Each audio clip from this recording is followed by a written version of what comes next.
বাঙ্গা পড়বো কহেন দিয়ে আপনার লোকে একটা মিটিং করুন দরকার ছিল না, যে বাঙ্গাটা কহেন দিয়ে দিলে ভালো হয়, কোন দিক দিয়ে দিলে বাইকটের কম যাবে, ফসল টসল কম নষ্ট হইব, একটা কথা জিগাত নাই। রাইতে আমরা হত্যা রয়েছি, হুন্ডা সহালি হত্যা দিয়ে ভাঙ্গা করে বইয়া রয়েছে। এই যে কারবারটা গেল, তৈলে বুঝা গেল জানের মালিক আমি না, মালের মালিক আমি না, এই জন্য আবার জিজ্ঞেস করারও দরকার নাই, ঠিক কিনা কম। তারপরেও যখন নিতেন চান, উনি যদি কয় ফিরিজটা লয়ে গেলাম গা, তো আমি আপনারটা আপনি নিবেন আমার কি, সুবহানাল্লাহ কইতেন না? তা আল্লাহ যদি কয় জানটা দিয়ে লাও, আমি প্রথমেই তো রাজি, মাল দিয়ে লাও, রাজি। আমরা কি জান আর মাল আল্লাহর কাছে বিক্রি করতে রাজি আছি? সবাই একটু সাক্ষী রাখি আল্লাহকে, সবাই কোন আমিন। বিনিময়ে আমরা কি চাই? কথা কোন সবাই, বিনিময়ে কি চাই? জান্নাত চাই। সবাই হাত নাম। তাহলে আল্লাহর সাথে আমাদের ডিড হয়ে গেল, চুক্তি হয়ে গেল, আমরা ওয়াদা করলাম। আল্লাহকে সাক্ষী রেখে পরন্ত বিকেলে ফেরেশতারা শুনতেছে, মানুষগুলো সাক্ষী আছে, আমরা ঈদগাহর ইমাম সাহেব থেকে শুরু করিয়া নাগাই শরীফ সাহেব হুজুর সহ সবাই মিললে আমরা একমত হয়ে গেলাম, জান আর মাল বিক্রি করে দিলাম আমরা কার কাছে? আবার আসেন, আমি বলছিলাম আগেও জানের মালিক আল্লাহ, এরপরে আবার বিক্রি করলাম আল্লাহর কাছে। এখন আল্লাহ জানের মালিক হয়েছে কয়বার? কথা কয় না, কয়বার? উনি দুইবার ফুক্ত হইছে।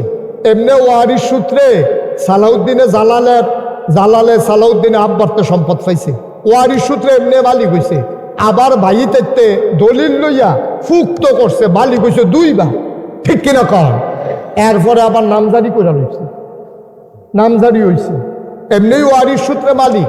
এরপরে আবার ভাই বোনের তে কাউলা লইছে, এটার ভিতরে আর ফাঁক ফুক নাই। ওয়ারিশাটা দাবি কইরা আপনার পরবর্তী যে ছড়াই লইব এই সুযোগও নাই। এরপরে আবার তাড়াতাড়ি করে নামজারি করে লাইছে, যেন ফেসফুস না লাগে, শয়তানের ফরফ হইয়া আবার যেন এটা সুইটটা না জায়গায়। তাইলে আমরা কি করলাম?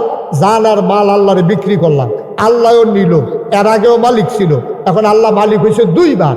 দুইবার মালিক হওয়ার পরে আল্লাহ ডাক দেখো, ও বান্দা, তোর জান দিয়ে আমি কি করব? তোর জান আমার কি কাজও লাগে? তোর মাল আমার কি দরকার? আমি কি ভাত খাই যে আমার ফসল লাগবে? আমি কি তৈল দেই গায়ে যে আমার সরিষা লাগবে? আমি কি কোনো কাপড় চুপড় পরি যে তোমার মেল ফ্যাক্টরির কাপড়গুলো আমার লাগবে? আমার কিচ্ছু দরকার নেই। তোমার জানেরও দরকার নাই, তোমার মালেরও আমার দরকার নাই।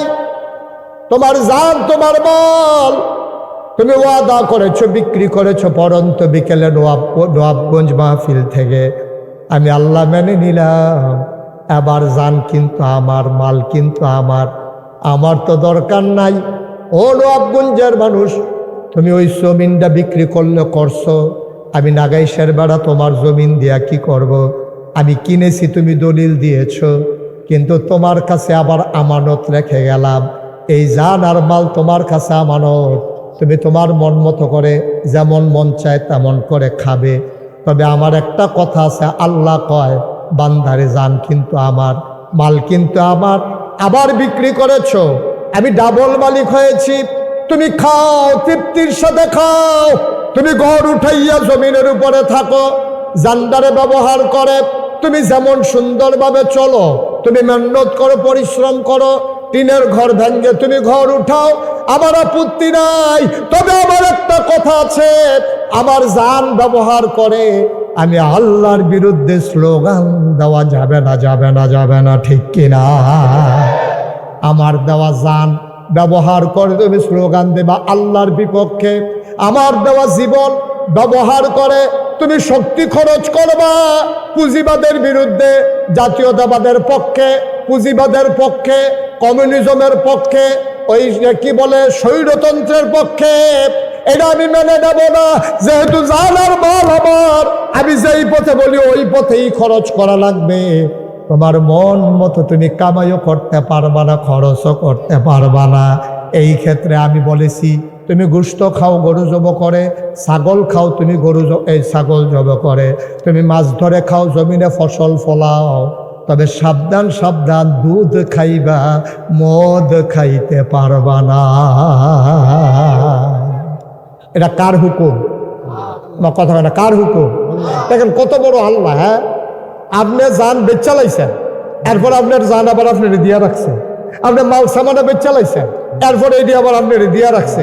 আল্লাহ কইছে, ও তুমি লাল শাক লাগাইয়া খাও, লাউ শাক খাও, তুমি লাউ লাগাইয়া খাও, ডাটা বান্ধাইয়া খাও, ফুলকপি খাও, বাঁধাকপি খাও, মাছ ধরে খাও, গরু জব করে খাও, সব করো, আমার কোনো আপত্তি নাই।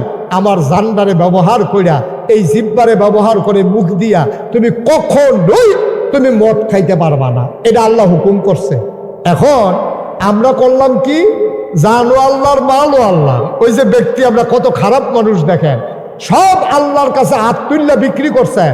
আল্লাহ তো সব খাইতেন কইছেন, খালি একটা না করছি, কইছে তুমি মদ খাইও না, আপনি শুরুই করছেন মদ দিয়া, আছে নাকি নাই? এরপরে কইছিল, ও শুনো, আহাল্লাহুল বাইয়া ও হারামার রেবা, আমি ব্যবসারে হালাল করছি, সুদরে হারাম করে দিছে।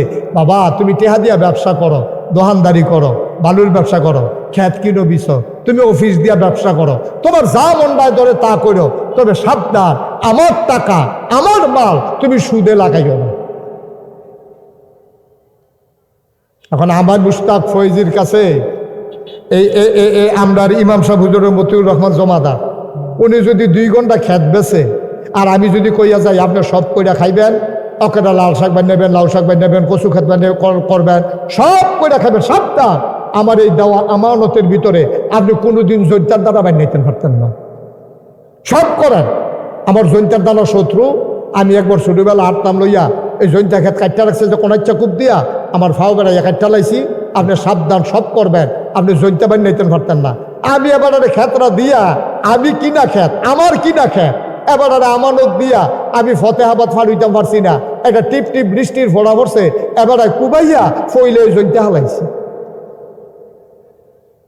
আমি যদি ওখানে আইয়া কই আপনি এটা একটা কাম করলেন, আপনি একটা কাম করলেন, আমার খেত, আমি তো কইতাম সব কইরা খান, জৈন্তা হালাইয়ান না, আপনি শুরু করলেন জৈন্তা দিয়া, থাক বাবুরে আমার খেত লাগতো না, আপনার কাছে আমানত লাগতো না, আমারটা খিল ফইরা থাকবো, কাম লাগলে গরুয়ে ঘাস খাইবো, আপনি কেন জৈন্তা বান নিলেন, আমার জমিন আমারই দিয়ালান, এই কথা কইলে কি আমার অন্যায় হইব?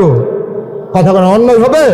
ওনার ওয়াইফের সাথে কইব, ঠিক আছে তুমি বেশি না দেন, তুমি তোমার এবার কইসা না জৈন্তা বান নিও না, তুমি সব করো, জৈন্তা না করছি, তুমি এইটা দিয়ে শুরু করছো, ঠিক আছে। অন ফলাফাইন এবার দম খায়, এবার ওর বউ দম খায়, এবারও জিব্বাত কামড় ধরে, সেটা আমি কিতা করলাম? এবার মনে করছে আমি কি আইয়া সেটা দেখাম, নাগেশের ফির শব্দ গেছে গায়ে দিয়া, জৈন্তা হালাইলে কি আর না হালাইলে কি?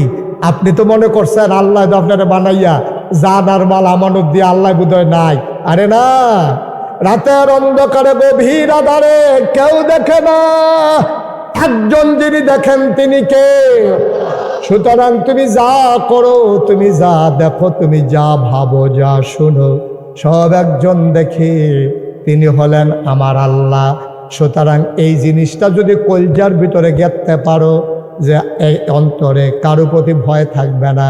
কারণ আমি এখন এসেছি নাগাইশের পীর সাহেব, আমি যখন মাগরিবের ওয়াক্তে চলে যাব, তুমি কোটটায় বসে বসে কি করো আমি জানবো না, আমি দেখবো না, কিন্তু আমার আল্লাহ এমন আল্লাহ, মাঝ রাত সবাই ঘুমিয়ে পড়েছে, পাখিগুলো আপন নিরে ঘুমিয়ে পড়েছে, গরুগুলো গোয়াল ঘরে ঘুমায়, নিরাপদ আশ্রয়ে কুকুরগুলো চলে গেছে, প্রিয়তম স্বামী প্রিয়তমা স্ত্রীকে নিয়ে ঘুমায়, ছোট্ট শিশু মায়ের বুকে মুখ রেখে ঘুমায়, কেউ জাগনা নাই। তুমি মাঝ রাতে উঠে কি করো? যার চোখ ফাঁকি দেওয়া যায় না, তিনি হলেন আমার আল্লাহ, ঠিক কিনা? 13টা বছর মক্কার, 13টা বছর নবীজি এই জিনিসটা মুসলমানদের কলজায় রেডি করছে। ভয়, কার ভয়? আমার কথা হয় না, কার ভয়? এখন এবারে যখন কেউ ফিটা দিতে যায়, তখন মনে হয় আল্লাহ দেখতে আছে, তখন আর ফিটা না দিয়ে বাইর যাই, সুবহানাল্লাহ কইতেন না? এবারে ফিটা দিতে গেলে চিন্তা করে আল্লাহ দেখতে আছে, এবারে মূলা চুরি করার সময় চিন্তা করে যে কেউ দেখো আর না দেখো, ক্ষেতের বেড়ায় না বাই ফিরতে রয়েছে, কিন্তু আল্লাহ দেখে নাকি দেখে না? আপনি মাছ ধরতেন গেলে মনে পড়ে যে আল্লাহ দেখতে আছে। এই জন্য চুর যখন চুরি করার সময় তার ফুতেরে লইয়া গেছে, রাস্তার ভিতরে ফুতেরে কইছে, ফুতরে তুই এই জায়গায় দাঁড়াই থাকবি, আর কেউ আইতো লইলে তুই সিল্লান দিবি আইয়ে রে কইয়া। এই চিন্তায় ফুতের খেলা করাইয়া বেড়া গেছে চুরি করতো। ফুতে চতুর্দিকে চাইয়া সেটা তার বাহে যখন মাত্র ঢুকবো, এমন সময় সিল্লান দিছে আইয়ে রে। হ্যাঁ বেড়াও দৌড় দিয়েছে, কিতে আইয়ে? বাবা আমি তো ডাইনে চাইছি, বামে চাইছি, সামনে চাইছি, পিছে চাইছি, কেউ তো আইয়া না। হঠাৎ করে আকাশের দিকে নজর গেল, মনে হইল আপনি যে ঢুকতেছেন আমার আল্লাহ দেখতেছে। সুবহানাল্লাহ বলবেন না? মুসলমান, মন দিয়ে শোনো, ব্যক্তি জীবন নিয়ে কথা বললে দীর্ঘ সময় বলা যাবে, সেইটা আমার উদ্দেশ্য না। তাহলে আল্লাহ তাবারক ওয়া তাআলা যেমন করে চাইলেন, ও ব্যক্তি, ও মানুষ, ও কলিমুদ্দি, ও সলিমুদ্দি, ও আব্দুর রহিম, ও আব্দুল কুদ্দুস, তোমাদের কাছ থেকে জান আর মাল আমি কিনে নিলাম, বিনিময়ে কিন্তু জান্নাত দিয়েছি। সুতরাং এই জান যেই কাজে ব্যবহার করতে বলি করবা, উলু লা ইলাহা ইল্লাল্লাহ, তোমরা পড়ো লা ইলাহা ইল্লাল্লাহ। এবার বলে দিলেন ঈমান এনেছো? আমরা বলি জি আল্লাহ ঈমান এনেছি। আল্লাহ ডাক দেখো, এবার একটা কাজ করো, ইয়া আইয়ুহাল্লাযীনা আমানু, হে ঈমানদারেরা, তোমাদের জন্য কতগুলো কাজ দিয়ে দিলাম। আমরা বললাম কি কাজ? পাকিমুস সালাহ ইউকিমুনাস সালাহ কাদ আফলাহাল মুমিনুন আল্লাযীনা হুম ফি সালাতিহিম খাশিউন। বিভিন্ন জায়গায় বাড়াই ঘুরাইয়া নানানভাবে আল্লাহ বললেন, ঈমান আনার পরে 1 নাম্বার কাজ হলো তুমি নামাজ আদায় করবা। আল্লাহ বুঝলাম, আমি নামাজ কায়েম করলাম, আদায় করলাম, এরপরে আমারে কি করা লাগবে? কয় অতু জাকা, তোমরা জাকাত দেবা। কয় বুঝলাম জাকাত দেবা, এরপরে কি করা লাগবে? কয় আইয়ুহাল্লাযীনা আমানু কুতিবা আলাইকুমুস সিয়াম কামা কুতিবা আলাল্লাযীনা মিন ক্বাবলিকুম লাআল্লাকুম তাত্তাকুন। তোমাদের উপরে বছরে 1টা মাস রোজা ফরজ করে দিলাম, এই রোজা রাখবা। কয় বুঝলাম, আর কি করব? ওয়ালিল্লাহি আলান নাসি হিজ্জুল বাইতি মান ইসতাতা ইলাইহি সাবিলা। যদি আল্লাহ সামর্থ্য দেয়, তোমার সামর্থ্য যদি আল্লাহ দেয়,